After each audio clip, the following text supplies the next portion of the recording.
So we're almost here. This is bringing back a lot of memories. Alec Larson was one of the first shows that I shot on Dad Talk close to 4 years ago. And when I started this, I was just trying to make the public aware of like the corruption going on in family court and divorce. I had no idea of how dark and evil this thing really gets. I know Alec was beating himself up like most people do that are in grief, like what could I have done different? There was nothing he could have done different. New developments now on the death of a 5-year-old child in Rifle. The Valley just blew up with this story. It hit really close to home. I mean, there was death threats. It bothers me how they just automatically thought that it was him. A lot of people did know that I had Sophia most of the time, and that just kind of pushed their assumptions. It must have been Alec. Did she drink her meth? Couldn't say that yet. So I couldn't say anything until arrests were made. And through your mind, you're just going, there's gotta be a mistake. There's gotta be a mistake. The individuals are charged with child abuse resulting in death, reckless endangerment, and possession of methamphetamine. It's something you can't wrap your head around. This case is a case that I will carry with me till I die.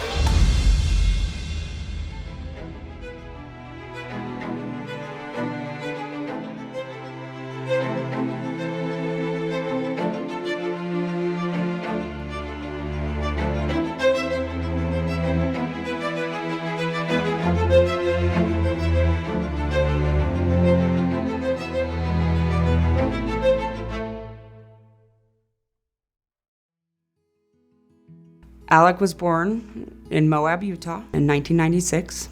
Growing up in Moab, out in the desert, fishing, hunting, and trapping with my dad.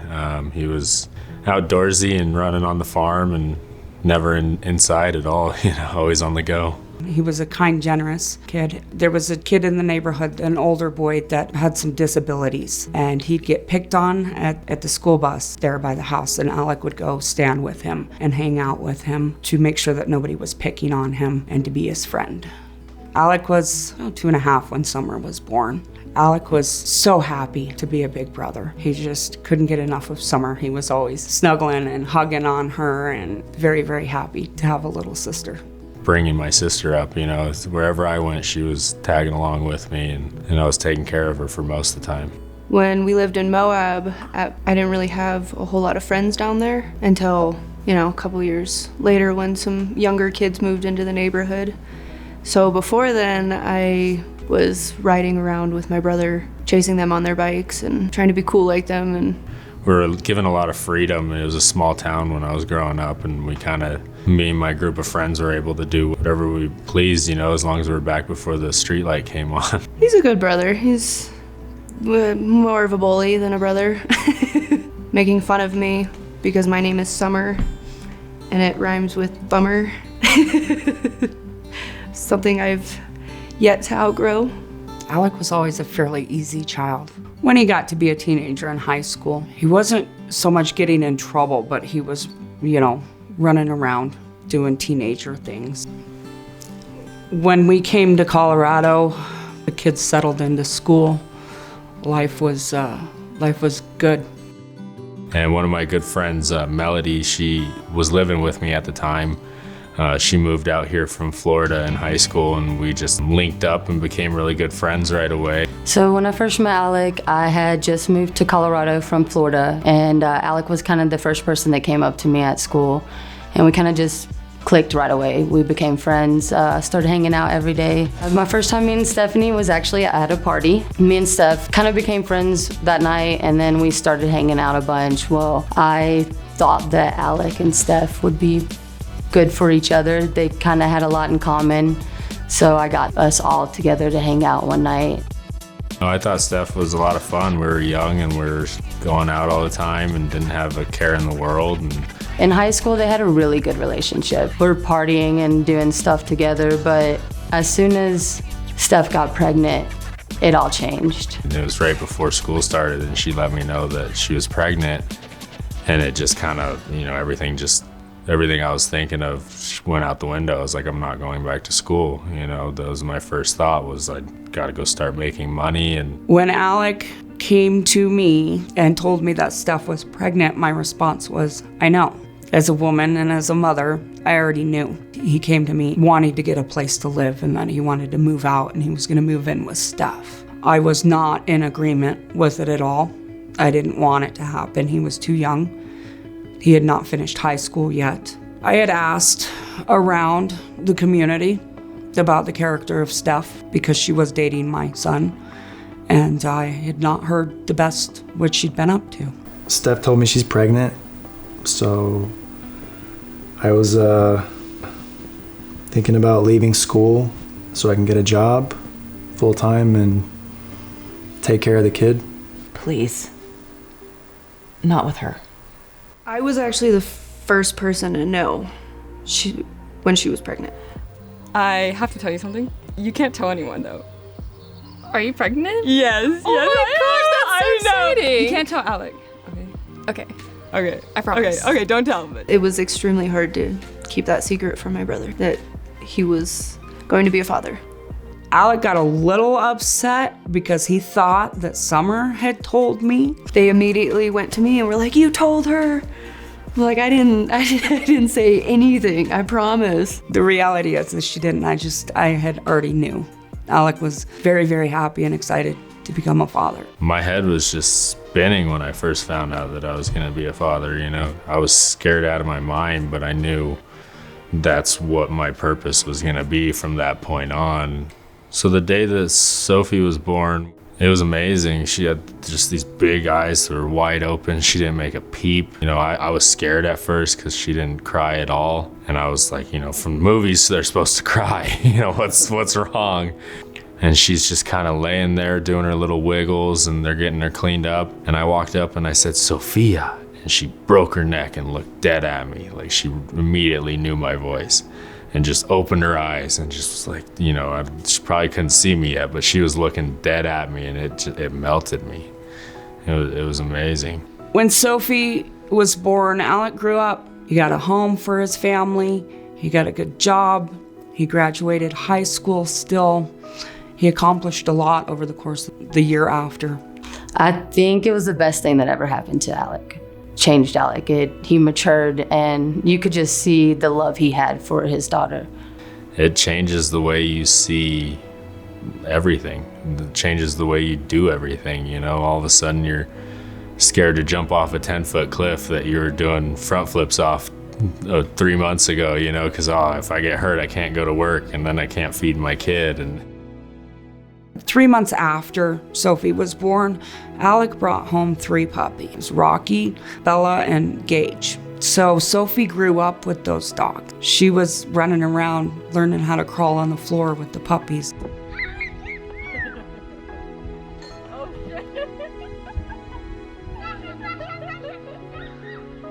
He would do anything for her. They would take walks every day just because Alec introduced her to all these different animals, which is why Sophie grew to love animals the way she did. I don't think I have one picture of her that doesn't have an animal in it. Sophie was the most energetic, outgoing, loving little girl I've ever met in my life. I mean, from the time she could start walking and talking and actually try and interact with you, you couldn't take that little girl anywhere. You couldn't go into Walmart without her making a new friend, and it'll just be anybody. She was just kind and sweet. Sophie loved painting with me. That was our thing. I got her to be artsy like I am. Every time that I would come to visit, we'd pick her up from school, take her to go get snacks, and we'd go find some back road to drive down and try to find animals. Sophia and I had the best bonding if we were outdoors, if we were around animals, if we were camping. She had chickens at Grandma's house. She had chickens at Dad's house. She loved her birds. She would run around out in the yard and chase them.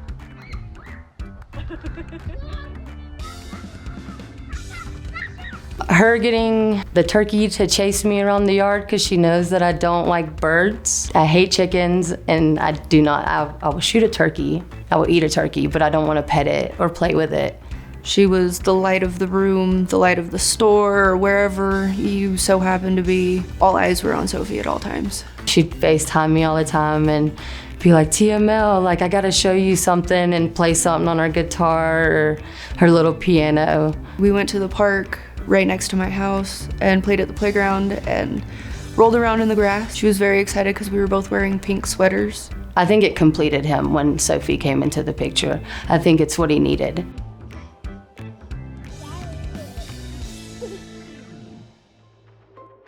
So Stephanie and I started having issues when Sophie was, I would say, 3. Stephanie started going out and staying out late and spending a lot of time away from home and not really hanging out with us as much. When Steph started calling and asking me to look after Sophie more and more into the weekends and into the evenings, it appeared to me that she just felt like she had better things to do. As time went by, it just seemed like she looked at Sophie as more of an accessory than her child. So how was school today? Good.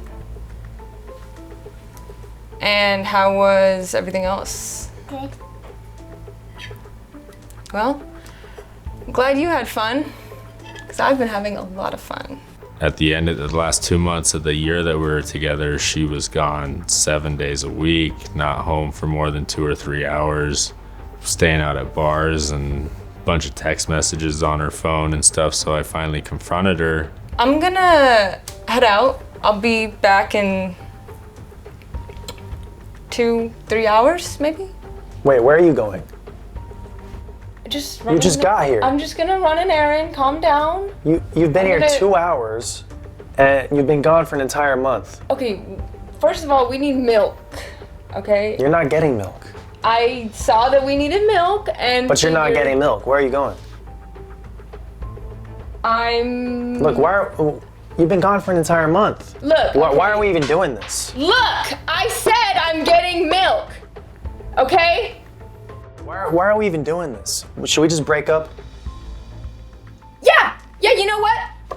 Let's fucking break up. Yeah, let's do it. Okay, Get the fuck out. fine. Get the fuck out. And so I went to grab the keys to the car and leave. I was fed up. And when I grabbed the keys, she attacked me. There were several occasions that my son was beat. He'd have black eyes, severe black eyes, where blood vessels were burst in his eyes. And at that point, once it was that physical from her, I knew that I was never going back to her. Once we split up, she couldn't afford the rental that we had together by herself, so she got a second job. At one of the local bars as a bartender to make some extra money, and it seemed to have impacted her. She couldn't stay out of the party scene. At that point, I wasn't positive there was drugs being used, but I thought that maybe she might be using drugs. Once Stephanie started working that second job, she only had Sophia sometimes Saturday night and then on Sundays. 5-6 days is normally what I had her.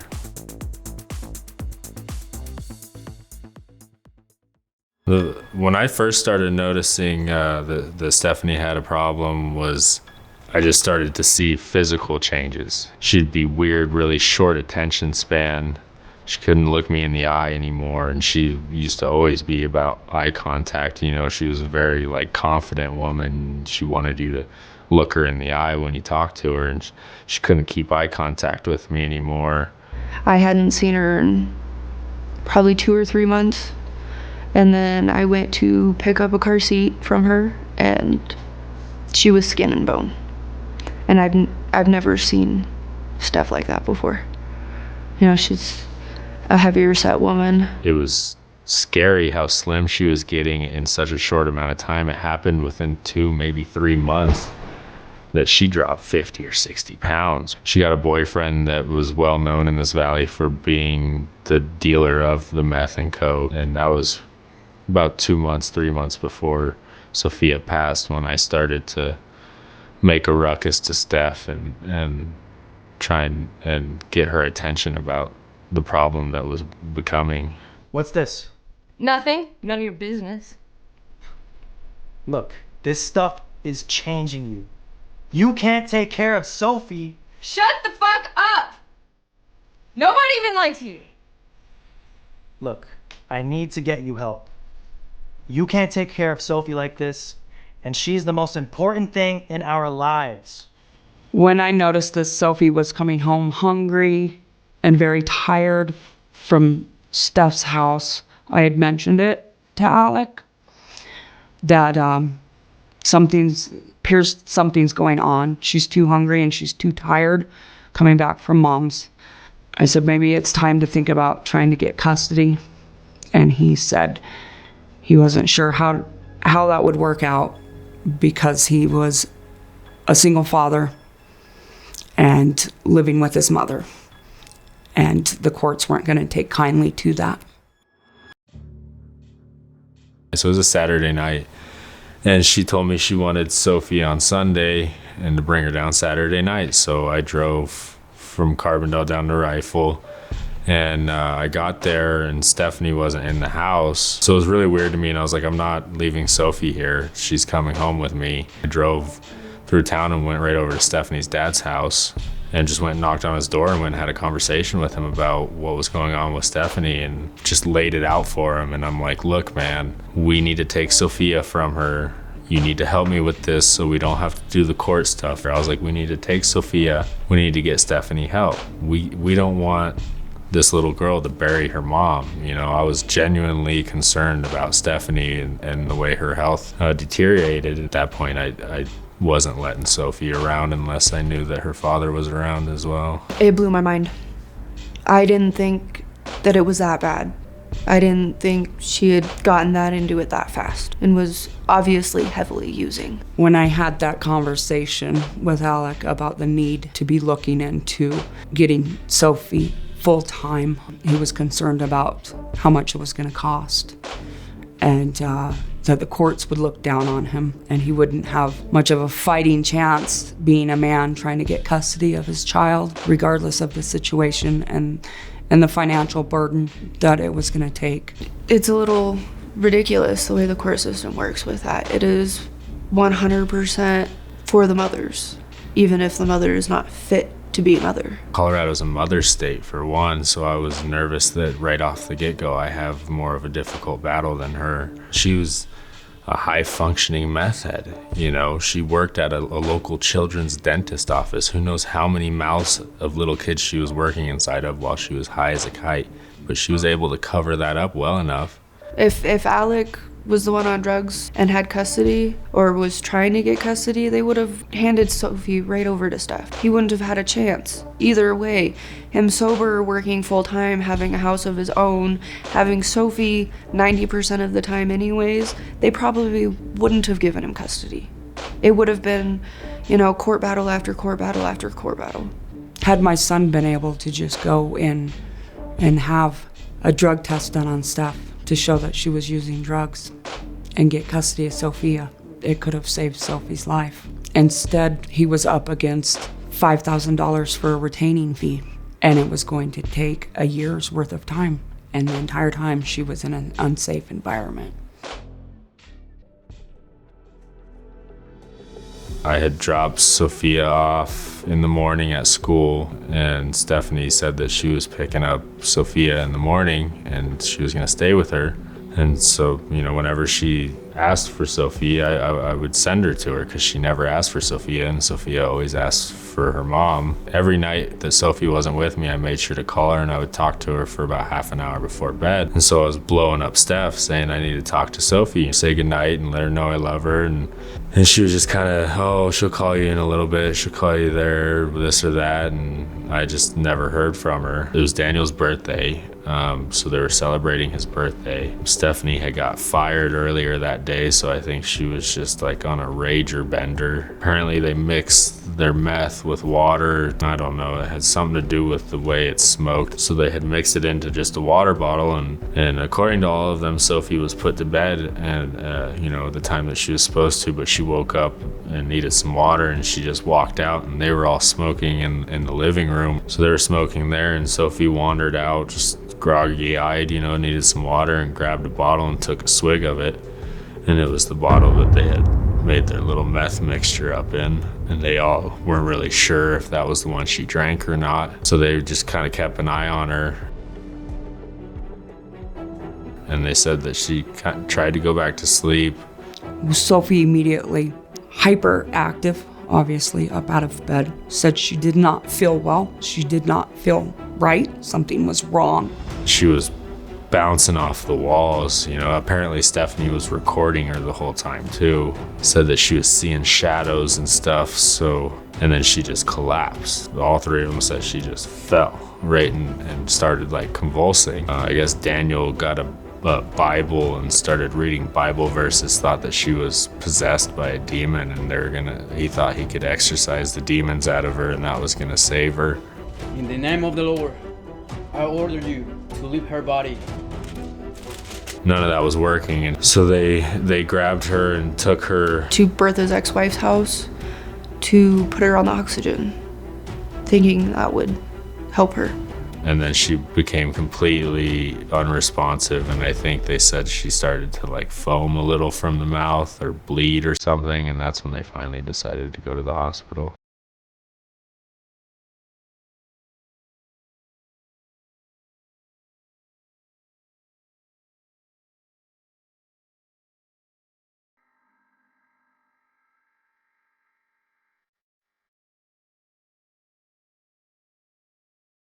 I would say 3:30 in the morning, somebody just starts beating on my window. All my dogs start going off. I open the door and it's Stephanie's brother, and he's just got tears in his eyes already. I'm like, what's going on? He's like, it's Sophie. And that's all he could say at first. And I'm like, well, what do you mean it's Sophie? And he goes, my dad says she's gone. And I got into her brother's car, and we got down to Rifle as fast as we could. And on our way down to the hospital, just texting Steph, what the hell happened? What'd you do? I started getting ready, and I called my mom. I was like, I don't know what's going on. I just got a call that Alec was in the hospital and we need to go now. At that point, I start to panic. It's frozen outside. Got in my car and started driving. The next phone call I received was from a friend of his. And I kind of just started yelling, like, what has happened? What's going on? What's going on? And she's like, you don't know, do you, Heather? And I said, what do you mean? Sophie, she's gone. She's dead. It's absolutely somebody's worst nightmare come true. When I was halfway there, my mom called me and she said, Summer, Sophie's gone. Like, why am I hearing Sophie's gone? What is going on? She's like, Sophie's gone. And I stepped on it even more. If Sophie's gone, I have to get to Alec. And then we get to the hospital, and I walk in, and there's just like a bunch of Stephanie's family there. There's different cousins, 5 or 6 different cousins. Her dad's there, cops, doctors, there's the coroner, and everybody's talking when I walk in. And as soon as I walk in, everybody just gets dead silent and looks at me. And I looked over at Daniel's sister, and I'm like, Tanya, what is going on? What's going on? Where's Sophie? You need to go back there. What's going on? Alec, you need to go back there. And so I start to walk to the doors, and nobody's there. And so I let myself into the ER, and this doctor comes up to stop me, and he's like, excuse me, sir, you can't be back here. Who are you? And I'm like, well, my daughter's in that room. And they kind of looked around like, what do you mean your daughter? I was like, Sophia is my daughter, and I just got rushed down here because somebody said she's dead. And they like look over at Stephanie, who's in another room, and Stephanie's like freaking out like I'm gonna attack her or something. She's like, no, like get him away. And the detective closes the door, and then another one comes out and starts figuring out who I am. And I'm like, yeah, I'm dad, Sophie, if it's her daughter, that's my daughter too. And they were like, well, we weren't aware that you were even relevant, that you were in the picture. Nobody told us about you. They were literally bringing the body bag out to put her in and take her to Denver for toxicology and an autopsy to figure out why a 5-year-old had a heart attack. So I barely beat that, and I was able to see her before. When I first saw Sophia, my mind went blank. I mean, everything went blank. I collapsed. I was fully conscious, but it was like I lost control of my entire body. I just hit the ground. I couldn't do anything except just scream my baby. I didn't believe it. I didn't want to believe it. And her lips were purple, and I touched her and she was ice cold. She had been gone for almost 2 hours before I even arrived. There was so much going through my head with all the people that were already in the waiting room. And why was I the last person to see her? And I just crawled into bed with her and laid with her as long as they would let me. And she was just, I don't know, she was stiff and cold, and it wasn't Sophie, And I just didn't know what to do after that. They came in and told me they had to take her. So I kissed her one last time and went back into the waiting room.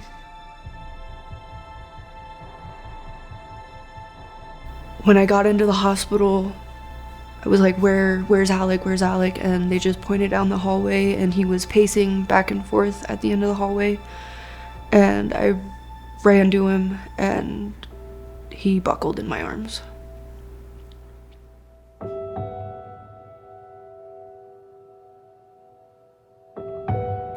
And that's when the detective started to explain to me what happened. And Daniel and Bertha had told them, and they were so high they told him every detail, let him know exactly what happened.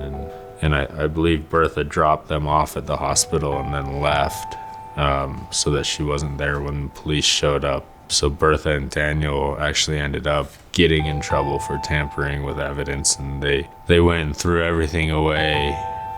Pretty much everything they tried to hide was found in the apartment still. The thought of them waiting is something that kills me. She was only 5 years old, and she was the biggest part of our family. She was the most important part of our family. They were so selfish and not get help. After Sophie died, there's a moment of disbelief where everybody's slightly numb, where it just hasn't quite kicked in. At that point, the police were like, you need to leave. Sophia's gone. She had gotten to the coroner's vehicle and headed for Denver. So we went back to Steph's dad's house. So we're all there in, disbelief. And people are starting to contact us because I made a post on Facebook letting everybody know we had lost Sophia. That was just the beginning of people starting to point the finger at me right from the start. A lot of people talking, people that didn't know what was going on, didn't have any idea, weren't close. Everybody was talking, the entire community was talking. The media was talking, everybody was talking with very little knowledge. Stuff was going out within the community and telling people that Alec had killed her. Stephanie was really well known in this valley and really well loved by everybody. And so in everybody's mind, there was just no way in hell that Sophia died in her care. And I also feel like a lot of people did know that I had Sophia most of the time, and that just kind of pushed their assumptions. He has her all the time. It must have been Alec. And I couldn't go, no, it was her drinking. She drank her meth. I couldn't say that yet. So I couldn't say anything until arrests were made, and so people were angry and they wanted to be mad at somebody or say something to somebody, and they're like, it had to have been Dad. I mean, there was death threats. It bothers me how they just automatically thought that it was him. There were no questions about it being Steph whatsoever. They just jumped straight to it being Alec's fault. Very hard to deal with the external opinions and things that were being said by people that didn't know us, didn't know our family, that were saying some of the meanest, cruelest things. The accusations that were made against me were due to stereotypes, and it just felt deflating. I felt like I gave up my entire world and did absolutely everything for everybody to just not acknowledge that in any slightest form. They just, no, we gotta worry and protect Mom. Sophia passed away December 11th, 2019. 3 people were arrested, Stephanie, Daniel, and Bertha. So all 3 of them were arrested. But Stephanie was put in on a $25,000 bond, and she bailed out 2 hours after being picked up. Daniel and Bertha were first picked up, and a $5,000 bond was set for them. They were bailed out. So then they're out on bond, and the first court date was set for February 26th of 2020. We're getting ready for court the next day. Went to bed real nice and early, and it was about 2:30 or 3 in the morning, and somebody was beating on my door. So I got up and wandered to the door, and then somebody goes, "Alec," and it's Stephanie's voice. Boom, my front door blows open, and she just attacks me. Kind of got a hold of her arms, and I pushed her away from me. She was high again, and she was kind of crying, and I couldn't make out what she was saying at first, and then she started saying, "Kill me, kill me, kill me. Kill me already!" I'm like, "I'm not doing this, Steph. You gotta get out of my house." I was like, "Get out of my house and get out of here." I have court in 4 hours! Get out or I'm calling the cops! And it went back and forth. She kept trying to grab knives, and I didn't. Every time I would go for my phone, she would go for a knife, or she would go for my gun safe. And she went outside, and that's when I was able to get on the phone with 911. And she realized I was on 911, so she came back in the house and was trying to get my phone from me. And it was just like an all-out struggle, like wrestling match, basically. And the whole time I'm on the phone with dispatch, just telling them like, "Okay, she just went to my room. I've got to put the phone down for a second, make sure she doesn't get to my gun safe." And I'd go back there, and she'd realize I left my phone, so then she'd try and go back and get it. And she'd grab a knife, and I'd just, hold on, she's got a knife. She's trying to grab my phone right now.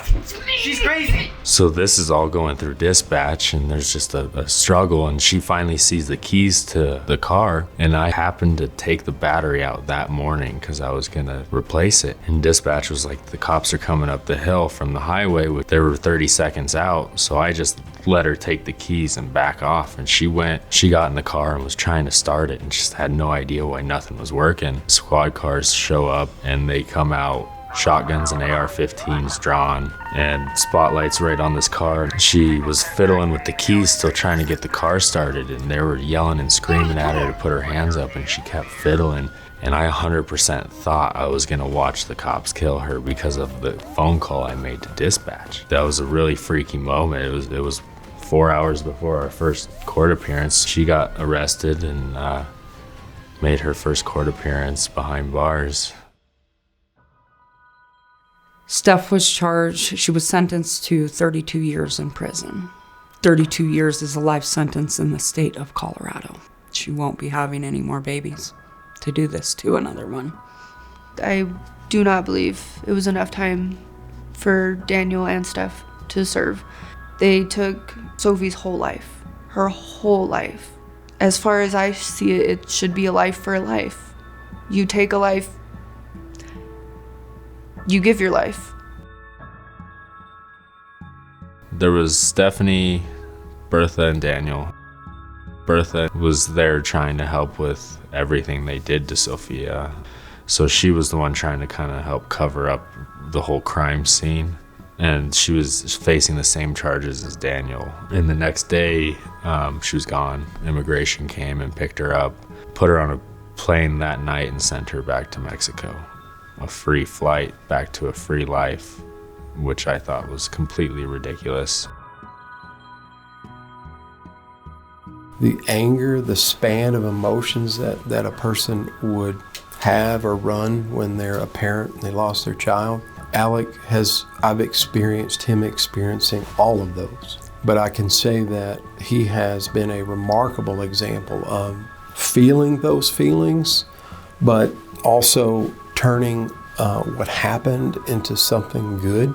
Try to make the public aware of the problem of drugs and drug usage, particularly around kids, telling people, sharing with people about what he experienced as a father. I think it's time the community comes together on the aspect of drugs. I feel like a lot of people know it's a problem, but it's nothing that ever gets mentioned. They want our perfect valley that we had 10, 15 years ago, that they grew up in, that they know and love, and they know that's not the truth anymore, but they put everything under the rug. In the Roaring Fork Valley, the meth problem is extremely bad, and it is continuing to get worse.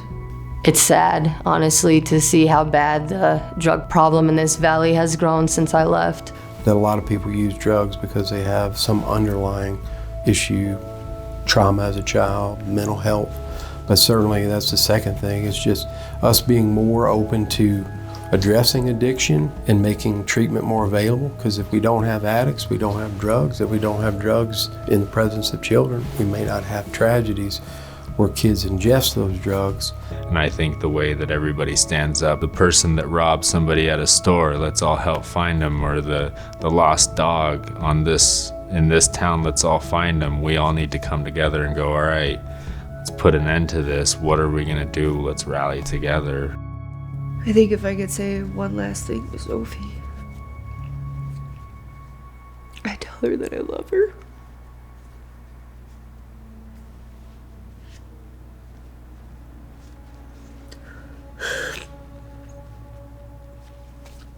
And then we'll meet again one day. Sophie, Grandma loves you so much.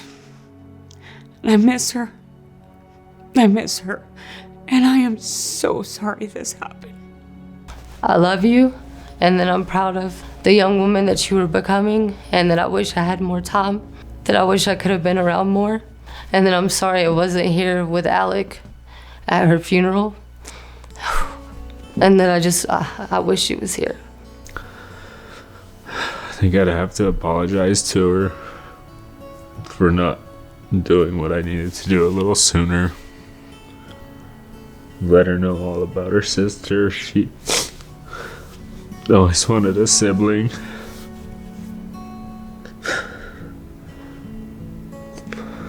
And I just let her know that everything I've done and everything that I've said about her mom has been things that had to be done and that I needed to do, and just ask her to forgive me for that.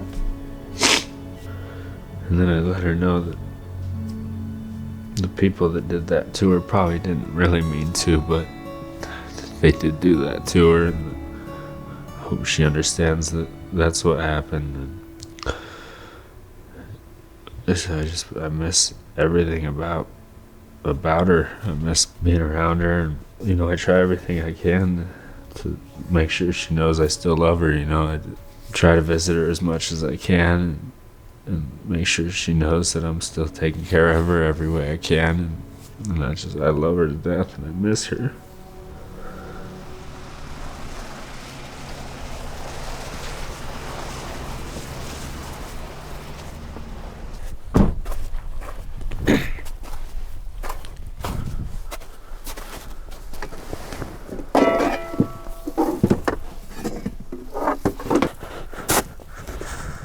Every year we come up, and throughout the holidays or seasons, we make sure we bring something up for her. We just haven't been up here in a while since Christmas tree has died, but we went out and cut it up at a place called 4 Mile, where we used to go all the time with her for Christmas to get our trees. So we make sure she's always involved.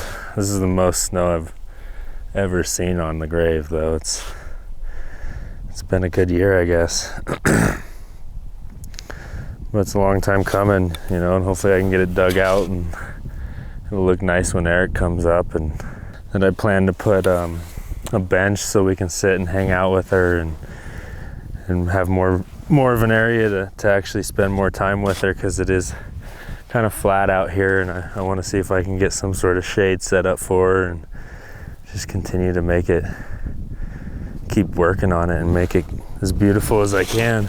Over the past year and a half, I'd say it's nice to come up here. I'm finally able to enjoy it and be able to just focus on Sophie and not everything else that happened with Sophie.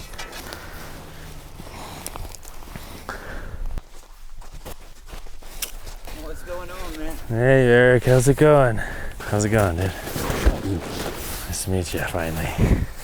If Sophia was here, obviously she was only 5, still a kid, and it's hard to make sense out of something that doesn't make sense.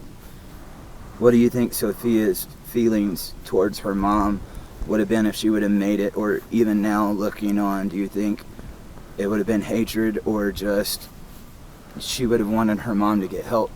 I think it would have been what she wanted for her mom. You know, she would definitely would have been confused and not really know what had happened. And I don't think she fully would have understood what her mother did to her. But up until, 6 or 9 months before Sophia passed, Stephanie was a great mother to her. And I know she would have wanted her mom to get help, even if it was she had to go to prison for a little while and then rehab or something. She would have wanted that for her mom. And in the beginning, when we started seeing changes with Steph, I thought this was going to be her, not Sophia. I was worried about Stephanie still, and worried about having to help my daughter through burying her mom.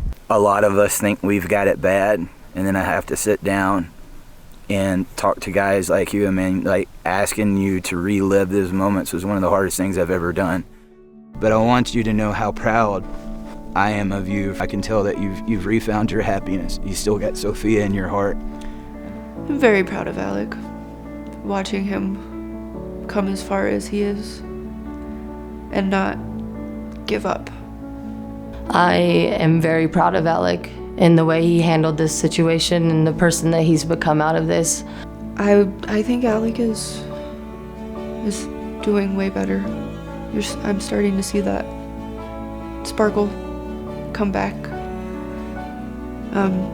He's a family guy. Without his family, he's not him. And he's got his family now. And he's got a beautiful little baby girl. Honestly, never thought Alec would have another child, but he did find love again, and he has a beautiful baby girl now. And you see the love for that baby just like you saw the love for Sophie. If it weren't for Ashley, he probably would be in a very dark place and probably would have lost himself. She's been a huge impact on him moving forward in life and doing some healing. When he told me that they were having Jaslyn, he said, I gotta be a dad. It's important to him.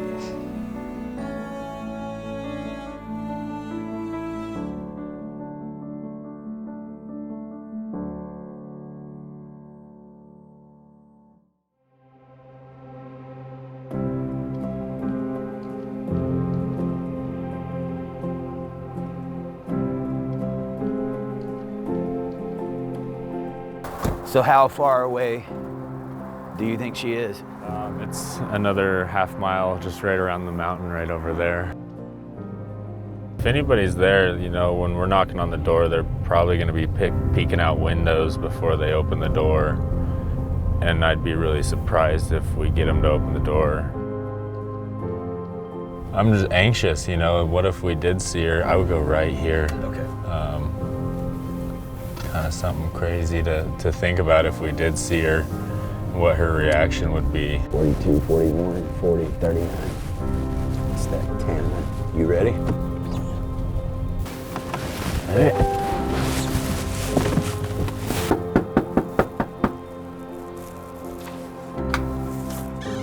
Hi. Hey, is Bertha here? No. No? No. Do you know where she is? The family's looking for justice on that. I know, but everybody knows she have the birth. She got deported? Mm-hmm. Gotcha. All right, thank you. Okay, can you please stop? Hey guys, please stop. That was Bertha's mother that answered the door for us there. That fucking hell of adrenaline rush, man. You ain't kidding, dude. I'm like shaking. Well, guess what, buddy? She's shaking even worse right now. She was on the phone with Bertha. I guarantee it. I guarantee you too. Whoever she was talking to, she said she had a nickname for her, which made me think it was Bertha, and she said, "We got to get everything out of here," is what she told whoever was on the phone. Well, you remember the stress that you went through when you was trying to get justice for Sophia for all these years. We didn't get justice today, but you can at least rest assured that her knees are knocking. We'll get her, bro. We'll get her.